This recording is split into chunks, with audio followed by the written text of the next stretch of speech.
Welcome to সময়ের দলিল। সময়ের দলিলে আপনাদের স্বাগত। আজকে একটা অন্যরকম ভিডিও নিয়ে এসেছি।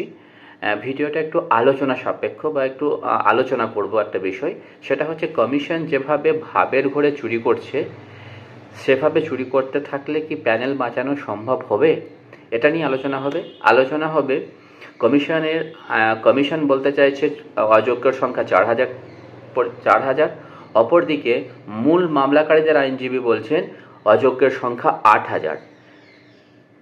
এখানে স্কুল সার্ভিস এবং মূল মামলাকারীদের আইনজীবীদের মধ্যে সংখ্যার যে পার্থক্য, সেটা সুপ্রিম কোর্টে কি দাঁড়ায় সেটাই আমরা চোখ রাখবো এবং সেটা নিয়ে আজকে আলোচনা হবে। এছাড়া আলোচনা হবে মূল মামলাকারীদের আইনজীবী বলতে চাইছেন রেশিও ভায়োলেশন হয়েছে, বলতে চাইছেন কাস্ট সিস্টেম ভায়োলেশন হয়েছে, এবং রেশিও ভায়োলেশনের ফলে যারা রিটার্নে কম নাম্বার পেয়েছে তাদেরকে ভাইভাতে বেশি নাম্বার দিয়ে তাদেরকে অ্যাপয়েন্টমেন্ট দেওয়া হয়েছে। এসব নিয়েও আলোচনা করব। তার আগে আমরা যেটা আলোচনা করে নিই, কমিশন যেটা বলতে চাইছে, টোটাল আমি আপনাদেরকে পড়ে শোনাবো কমিশন কতজন অযোগ্যের কথা বলতে চাইছে। আমি আপনাদেরকে দেখেই পড়বো এবং দেখেই পড়বো। আমি পুরো একটা লিস্ট নিয়েই বসেছি এই মুহূর্তে, তো আপনাদেরকে আমি লিস্ট সেটা শোনাবো পড়ে। আগে একটু শুনুন কতগুলো কমিশন কি বলতে চাইছে, কতজন অযোগ্য। তারপরে মূল মামলাকারীদের আইনজীবী কি বলতে চাইছে সেটাও আমি বলবো। কমিশন বলতে চাইছে 9-10-এর ক্ষেত্রে কমিশন যে লিস্টটা হাইকোর্টে সাবমিট করেছিল, সেই লিস্ট সাবমিট অনুযায়ী, এবং তারা প্রতি ক্ষেত্রেই বলতে চেয়েছে তারা কোনো নিজে থেকে লিস্ট দেয়নি, কমিশন নিজে থেকে কোনো লিস্ট দেয়নি। লিস্ট দিয়েছে কে? সিবিআই কমিশনকে যে লিস্ট দিয়েছে সেই লিস্ট অনুযায়ী তারা প্রকাশ করেছে, সেই লিস্টটাকে তারা প্রকাশ করেছে। তাহলে এখানে কমিশন কি বলতে চাইছে? কমিশন তারা নিজেরা কিছু করেনি, যা করেছে সিবিআই। এখানে কমিশন সরাসরি যেহেতু কিছু বলছে না, এটাকে অনেকে ভাবের ঘরে চুরি বলছেন, এবং সেক্ষেত্রে কমিশন যদি সরাসরি কোনো পদক্ষেপ না নেয়, সরাসরি নিজের ঘাড়ে সব কিছু নিয়ে যদি কথা না বলে সিবিআইয়ের দিকে যদি শুধু ঠেলে দিতে থাকে, তাহলে কিন্তু সেটা খারাপের দিকে যেতে চাচ্ছে। তো আমরা দেখব কমিশন কি বলেছে, কতজন অযোগ্যের কথা কমিশন বলেছে। কমিশন 9-10-এর ক্ষেত্রে বলেছেন যে লিস্ট জমা করেছে হাইকোর্টে, সেখানে বলেছে র্যাঙ্ক জাম্পিং করা হয়েছিল 183 জনকে। ওই 183 জনের মধ্য থেকে আবার 122 জনকে কি করা হয়েছে? রিমুভ করা হয়েছিল। এবং তারপরে কি বাকি এখনো 61 জন র্যাঙ্ক জাম্পিং ক্যান্ডিডেট কিন্তু চাকরি করছেন, রয়ে গেছেন। অপরদিকে ওএমআর ডিসপিউট দেখা গেছিল 952 জনের। 952 জনের মধ্যে কমিশন রিকমেন্ড করেছে 823 জনকে। এবং তাহলে কি দেখা যাচ্ছে? তাহলে আমরা দেখতে পাচ্ছি rank jumping plus recommended candidate যারা ওএমআর ডিসপিউট 9-10-এর ক্ষেত্রে, তারা চাকরি করছে এখনো 884 জন। এবং সিঙ্গেল বেঞ্চের অর্থাৎ অভিজিৎ গঙ্গোপাধ্যায়ের বেঞ্চের নির্দেশের ভিত্তিতে কমিশন সেই মুহূর্তে রুল 17 ইমপ্লিমেন্ট করে 775 জনকে বাদ দিয়েছিল। রুল 17 কি সেগুলো আমরা আসছি, এবং পরবর্তীতে কেন রুল 17 ইমপ্লিমেন্ট কমিশন করলো না সেগুলো আমরা আসবো, সেসব নিয়েও আলোচনা করব। এরপরে আমরা শুনবো 11-12-এর ক্ষেত্রে। 11-12-এর ক্ষেত্রে কমিশন যে তথ্য দিচ্ছে সেই অনুযায়ী বলা হচ্ছে র্যাঙ্ক জাম্পিং হচ্ছে 39 জন এবং ওএমআর ডিসপিউট হচ্ছে 907 জন। 907 জনের মধ্য থেকে কমিশন রিকমেন্ড করেছে 771 জনকে। তাহলে মোট ডিসপিউট কত হচ্ছে? র্যাঙ্ক জাম্পিং প্লাস ওএমআর নিয়ে 11-12-এর ক্ষেত্রে হচ্ছে 810 জন। এরপরে আসবো গ্রুপ সি এর ক্ষেত্রে হচ্ছে 785 জন, গ্রুপ ডি এর ক্ষেত্রে হচ্ছে 1741 জন। এবং টোটাল তাহলে দাঁড়াচ্ছে কত? 2526 জনের মতো গ্রুপ সি এবং গ্রুপ ডি মিলিয়ে দাঁড়াচ্ছে। তাহলে এবং আরও কমিশন তথ্য দিয়েছে 170 জন, যে 170 জন যারা পরীক্ষা দেয়নি, যাদেরকে রিকমেন্ড কমিশন করেনি, অথচ তারা অ্যাপয়েন্টমেন্ট পেয়ে গেছে।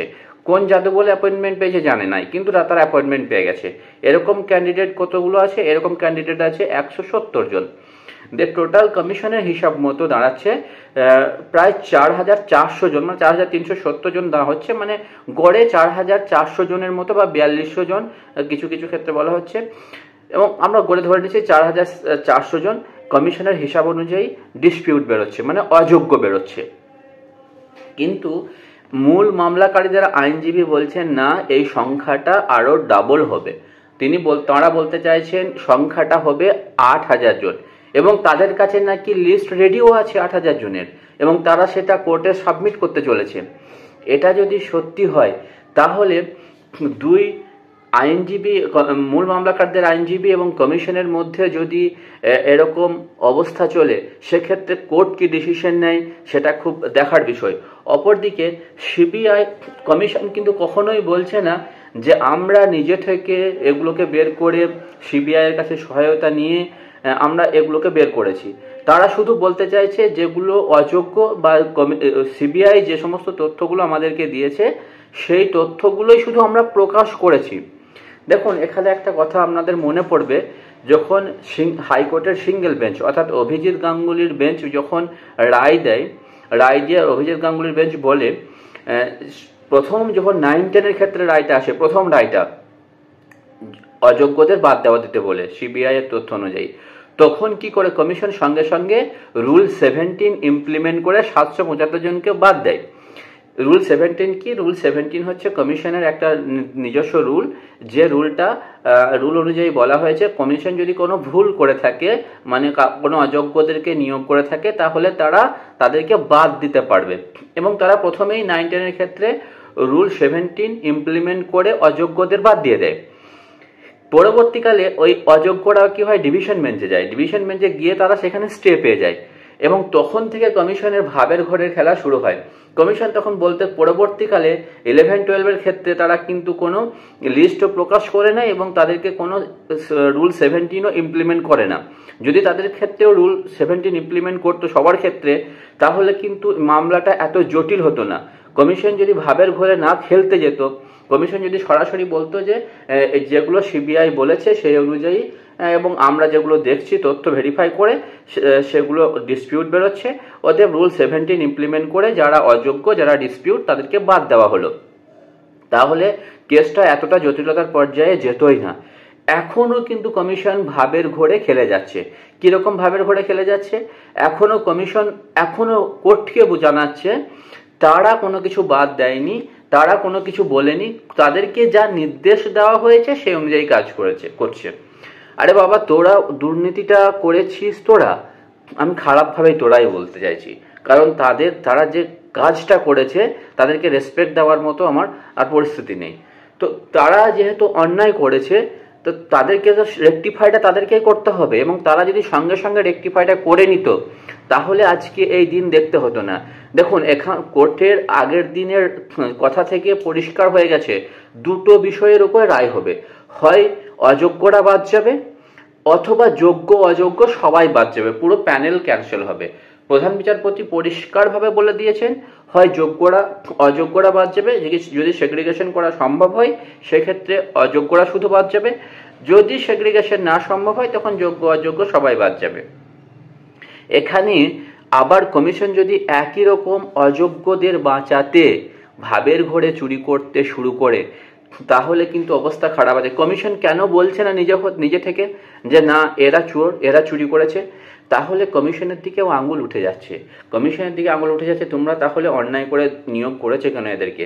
এই জন্য কমিশন সরাসরি কারোর জন্য বলছে না এরা চোর, এদেরকে বাদ দেওয়া হোক, এরা অযোগ্য, সাদা খাতায় চাকরি পেয়েছে, সেরকম কিছু বলছে না। তো এখানে কি এখানে যদি এরকম যদি অবস্থা থাকে, কমিশন যদি এরকম ভাবের ঘরে চুরি করতে থাকে, তাহলে মাঝ থেকে হাসবে যারা যোগ্য ক্যান্ডিডেট তারা। তো এই মুহূর্তে যোগ্য ক্যান্ডিডেটদের উচিত একত্রিতভাবে কমিশনের উপর চাপ প্রয়োগ করা। দেখুন, আমার কোথাও গিয়ে মনে হয়েছে বা অনেকের সাথে আমি কথা বলে জানতে পেরেছি, যোগ্য ক্যান্ডিডেটরা কিছুটা মিসলিড হচ্ছে তাদের কিছু লিডারের দ্বারা। সব লিডারের কথা বলবো না, কিছু লিডার আছেন যারা, একটা তথ্য আমি দেখছিলাম খুব ভাইরাল হয়েছিল সোশ্যাল মিডিয়ায়, যে আপনারা স্টে উপভোগ করুন, এরকম ধরনের একটা কথা যোগ্যদের জন্য খুব একটা ভাইরাল হয়েছিল সোশ্যাল মিডিয়ায়। ভাই, স্টে উপভোগ কেন করবেন?